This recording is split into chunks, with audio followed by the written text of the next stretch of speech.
Hello everybody, it's Uncle Matt, and I'm here to read you another bedtime story.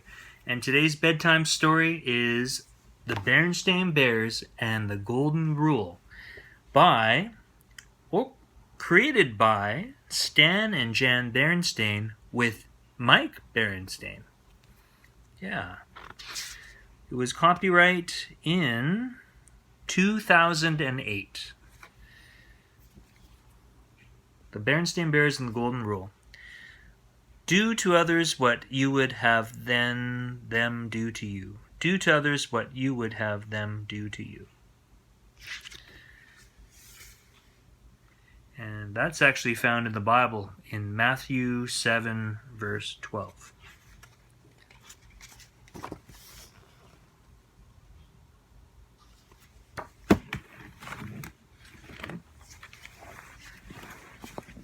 Here we go.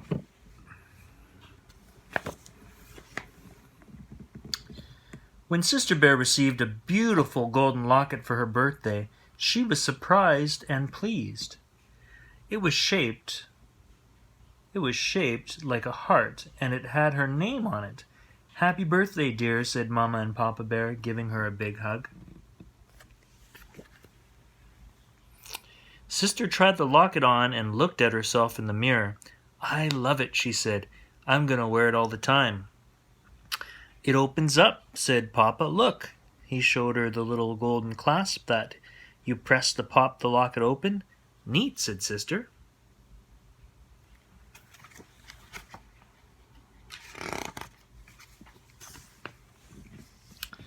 She looked inside, expecting to find a little picture or a mirror or something, but all that she could see inside the locket was a few simple words. Do to others what you would have them do to you. Sister was puzzled. The words seemed familiar, but she wasn't sure why. "What's this?" she asked. "It's the Golden Rule," explained Mama. "What's that?" Sister wondered. Mama's eyes widened. "The Golden Rule is one of the most important rules there is," she explained. "That's why we have always had it hanging up on the wall of our living room." She pointed to the framed sampler above their mantelpiece. Sister gazed up at it in amazement. She had seen that sampler every day of her life. No wonder the words seemed familiar. "Oh," she said, a little embarrassed. "I never really thought about what it is said before. What does it mean?"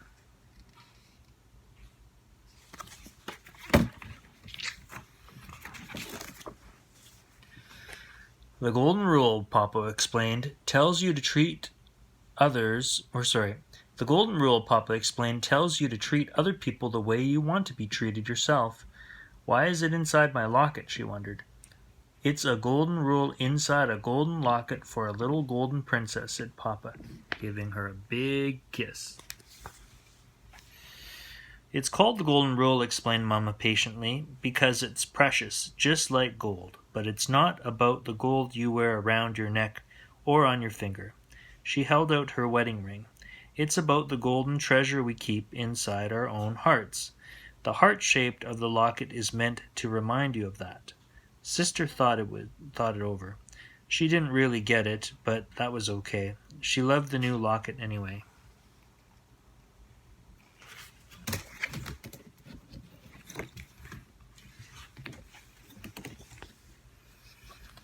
The next day, before school, Sister showed off her new treasure to her friends Lizzie, Millie, Anna, and Linda. They oohed and awed over it in a very satisfying way. "What's all the fuss about?" asked a voice. "It's Queenie McBear and her gang." Queenie was older than Sister and a little snooty. When Queenie first came to the neighborhood, she and Sister did not get along at all. Queenie made fun of her and got Sister's friends to join in.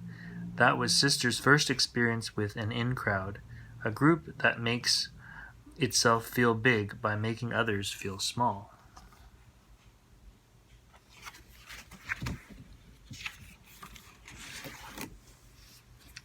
"Oh, hi, Queenie," said Sister. I was just showing the kids my new locket.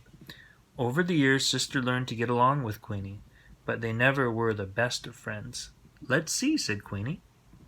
She looked the locket over. She was not impressed. She herself wore big hoop earrings and lots of beads and chains.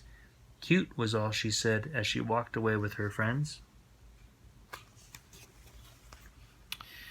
Queenie still had her own in-crowd.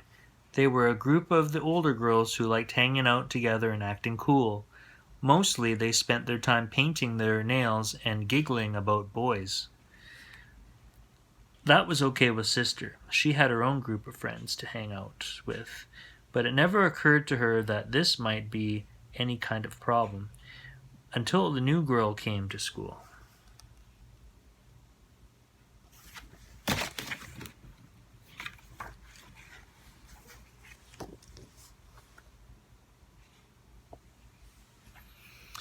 Her name was Susie McGrizzle. It seemed like a funny sort of name. For one thing, it had a lot of Z's in it. The new girl herself seemed a little funny too. Her clothes weren't exactly cool, and she wore her hair up in pigtails, which was definitely not the standard Bear Country school style. Besides, she had thick glasses and braces, not the cool kind with lots of different colors like Millie wore, just plain old braces.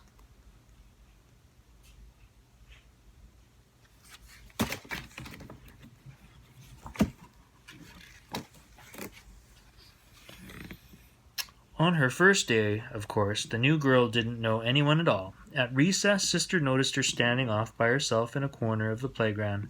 She looked sort of sad and lonely. Sister was thinking about going over and introducing herself when Lizzie and Anna came up. "Hiya, Sister," said Lizzie. "We're getting together a game of hopscotch. Millie and Linda are over there. Come on." Sister began to follow them, but then she paused and glanced back to where the new girl was standing all by herself. The new girl looked lonelier than ever. "Wait a minute," said Sister. "What about the new girl? What's her name, the one over there? Maybe we should invite her to join in. She looks pretty lost and lonely."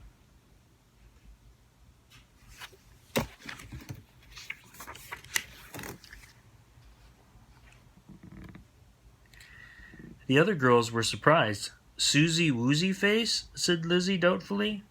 "She has weird clothes," said Anna. "And those corny pigtails," said Lizzie. "Not to mention those clunky glasses and braces," added Anna. "Well," said Sister, discouraged, "I just thought—" "Oh, don't worry about old Susie McWoozy," said Lizzie, taking Sister's arm. "She'll be fine. She'll find some other cubs to play with. Cubs more her type. Come on." Sister allowed herself to be led away to the hopscotch game. She felt a little worried about Susie McWoozy, though she couldn't exactly say why, but she soon forgot all about it while playing hopscotch with her friends.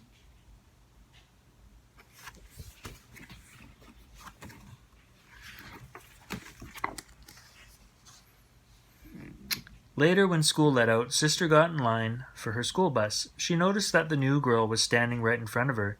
She was going to say hi, but then Lizzie came up behind her and they started to talk. They went on talking as they got on the bus. Susie McGrizzly sat right behind them. Sister and Lizzie went right on talking together.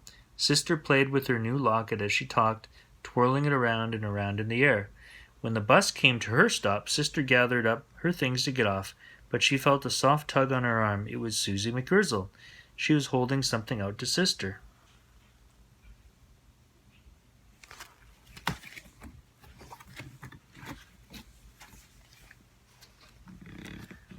"Here," she said shyly, "you dropped this." It was Sister's new locket. "Gee," said Sister, "thanks." It was all she could think of to say. Sister climbed off the bus and watched as it pulled away. She could see Susie looking back at her from the window. Sister hung her locket back around her neck. What if Susie hadn't noticed her drop it? It might have been gone for good. Mama was waiting for Sister as she climbed the front steps. "How was school today, dear?" asked Mama. "Oh, okay, I guess," sighed Sister, dumping her school bag on the armchair in the living room. She glanced up at the framed sampler of the golden rule over the mantel. Somehow the golden locket hanging around her neck felt heavier than before.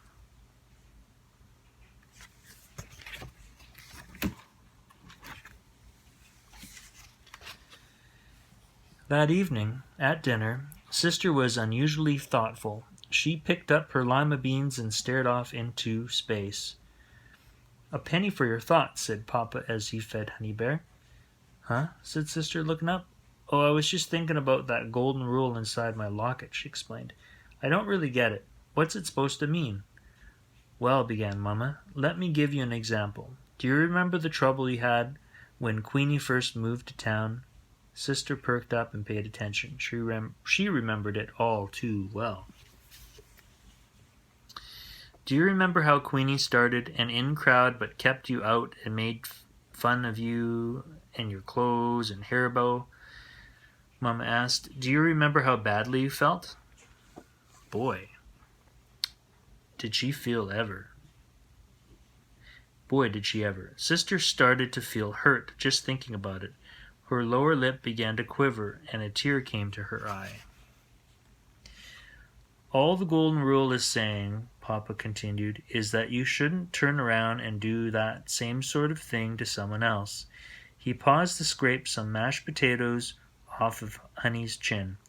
"You should always treat other people the way you would like to be treated yourself."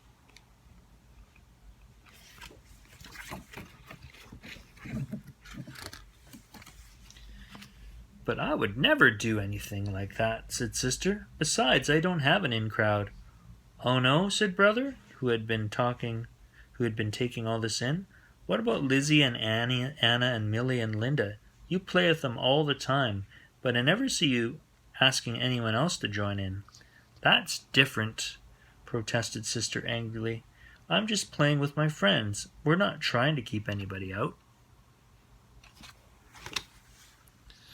"Of course not, dear," soothed Mama. "I'm sure you and your friends would never dream of keeping other cubs out of your group." Sister Bear grew very quiet. Now that she thought it over, she wasn't quite so sure. Not so sure at all.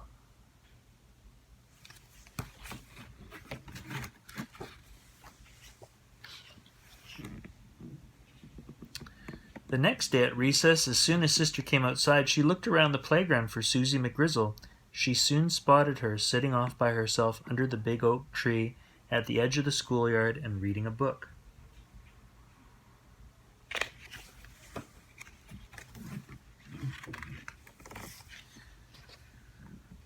Sister marched right up to her. "Hello, Susie," she said brightly. Susie looked up in surprise. "Hello," she said shyly. "I'm Sister Bear, and my friends and I are going to play some hopscotch," Sister told her. "Would you like to join us?" Susie's face lit up. "Oh, I'd love to," she said with a big, bracy grin. "I love hopscotch." "Terrific," said Sister. "Do you want to see my locket?" "Sure," said Susie. "Okay," said Sister. "Come on, I'll show it to you over there." Sister took off, and Susie chased her, laughing, across the playground to the hopscotch square where Lizzie, Millie, Anna, and Linda were waiting.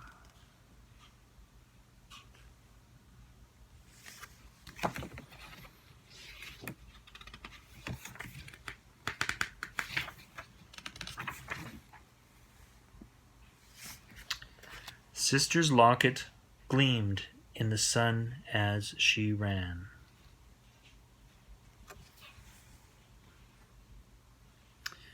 That's almost the time that we have left for Uncle Matt's bedtime story. Looks like this one has some questions and activities about this story. Activities and questions from Brother and Sister Bear. Talk about it. When has someone treated you in a way you didn't like? That was question number 1. Question number 2. When have you treated someone in a way that wasn't very kind or fair? And it also says, get out and do it. Cut out a large construction paper heart, write the golden rule on it, and hang it on your bedroom wall. Number 2, use chalk to draw a hopscotch frame on the driveway or sidewalk. Invite a friend to play with you. Number 3, do something kind and unexpected for someone in your family. Some things to do. Talking about the golden rule. Okay, well that's all the time we have today for Uncle Matt's bedtime story. Hope you enjoyed that, and I'll see you next time. Bye for now.